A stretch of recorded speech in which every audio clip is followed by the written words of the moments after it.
मित्रों नमस्कार, मैं हूं राकेश कुमार। आप देख रहे हैं मत अभिमत। सबसे पहले आप सभी सुधी दर्शकों को बहुत बहुत मुबारकबाद, बहुत बहुत बधाई। होली का, होली के रंग की तरह ही आपके जीवन में भी खुशियों का रंग भरा रहे, यही मेरी कामना है। मित्रों, रोज जमीन की बात होती है, सर्वे की बात होती है, शिक्षकों की बात होती है, नगर निगम की बात होती है, तरह तरह की बातें होती हैं और तरह तरह के समाचार आप सुनते हैं।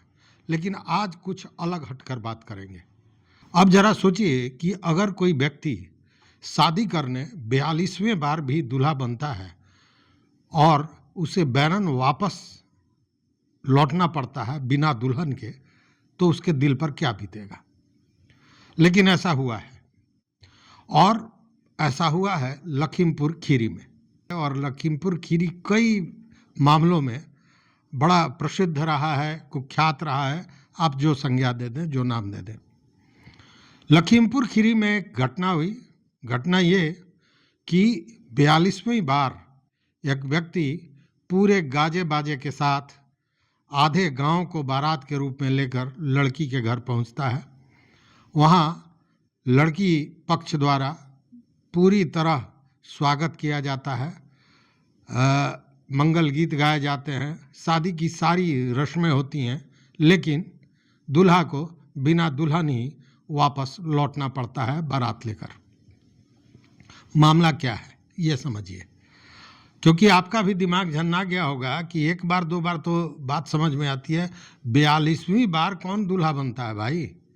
तो ऐसा होता है और ऐसा हुआ है लखीमपुर खीरी में। लेकिन यह शादी होली की एक परंपरा है। चूँकि होली का समय है तो होली पर कुछ विशेष ऐसी चीज़ जो आपने न सुना होगा न देखा होगा, इस तरह की रिवाज, इस तरह का परंपरा, यह लखीमपुर खीरी का एक गांव है नरगड़ा, वहाँ पे हुआ है। लखीमपुर खीरी के ईसा नगर में नरगड़ा गांव है और यहाँ के हैं विशंभर मिश्रा। विशंभर मिश्रा होली के दिन आधी गांव के साथ बारात लेकर पहुंचते हैं लड़की के घर। पूरे रंग में सराबोर, झूमते गाते लोग पहुंचे कन्या पक्ष के दरवाजे पर। कन्या पक्ष की ओर से पुरजोर स्वागत किया गया, मंगल गीत गाए गए, द्वार पूजन हुआ। अमूमन जो शादियों में होता है वो सारी परंपराएं हुई, मंगल गीत हुए, सोहर हुए, सारी चीज़ें हुई। उसके बाद जो रस्म रिवाज होती है शादी की, जैसे फेरे लगाए जाते हैं, ये सारा कुछ हुआ। मिष्टान भोजन का प्रबंध था, सारे बाराती भोजन किए, सभी प्रसन्न, सभी खुश। लेकिन जब बारात शादी के बाद लौटने लगी तो दुल्हन साथ में नहीं आती है और बारात को बैरन वापस होना पड़ता है।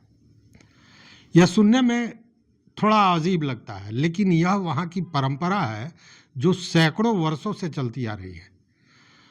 इसके पूर्व भी जो ये विशंभर मिश्रा 42वीं बार शादी करने गए थे, इसके पूर्व उनके बड़े भाई बिहारी, श्याम बिहारी, वह भी 35 बार दूल्हा बन चुके हैं। और वो जब दूल्हा बनते थे तो वो भैंसे की सवारी करके, मतलब लोग रथ पे घोड़े पे जाते हैं, वो भैंसे पर अपने ससुराल शादी के लिए जाते थे। और यह होता था होली के दिन। मतलब सैकड़ों वर्षों से यह परंपरा चली आ रही है।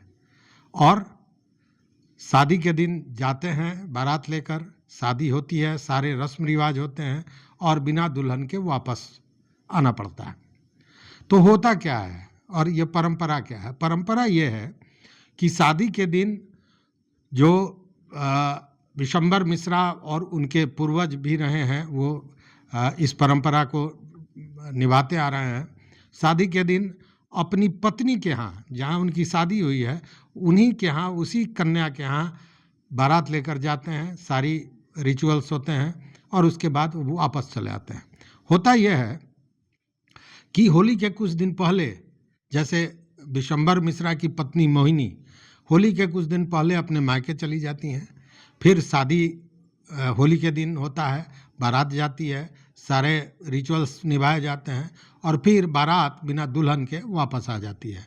लेकिन होली के कुछ दिनों के बाद फिर दुल्हन मतलब उनकी पत्नी मोहिनी घर वापस आ जाती हैं। यह परंपरा है और ऐसी परंपरा मुझे लगता है, आपको अगर पता हो तो ज़रूर बताएंगे, मुझे लगता है कि केवल लखीमपुर खीरी के उसी परिवार में है जहां सैकड़ों वर्ष से यह शादी हो रही है। और इसीलिए मैंने कहा कि 42 बार दूल्हा बनने के बाद भी बारात को बिना दुल्हन के वापस आना पड़ता है। और जब तक यह परंपरा रहेगी तब तक बारात जाएगी, शादी होगी, लेकिन बिना दुल्हन के बारात वापस आएगी। अब इस परंपरा को लेकर आपका क्या विचार है, ज़रूर बताइएगा। होली का मौका था तो होली पर कुछ विशेष आनंद लेने के लिए, देखिए आनंद का पर्व है होली, रंगों का पर्व है। और आप जानते हैं कि पूरा जो दुनिया है रंग, तरंग और गंध 3 चीज़ों पर निर्भर है। तो एक होली का रंग है, तो हमने सोचा कि एक फुलझड़ी, एक पिचकारी होली का आपके साथ भी हम खेलें, और इसीलिए ये वीडियो आपकी सेवा में। तो इस विषय पर ज़रूर अपना मंतव्य दीजिएगा कि क्या आपके यहाँ होली को लेकर कुछ अलग तरह का होता है क्या? अगर होता है तो ज़रूर बताएंगे। देखते रहिए मत अभिमत। मित्रों, चैनल पर नया हो सब्सक्राइब कीजिए, लाइक कीजिए, दोस्तों के साथ शेयर कीजिए और अपना विचार जरूर दीजिए। बहुत बहुत धन्यवाद, कोटिशः आभार।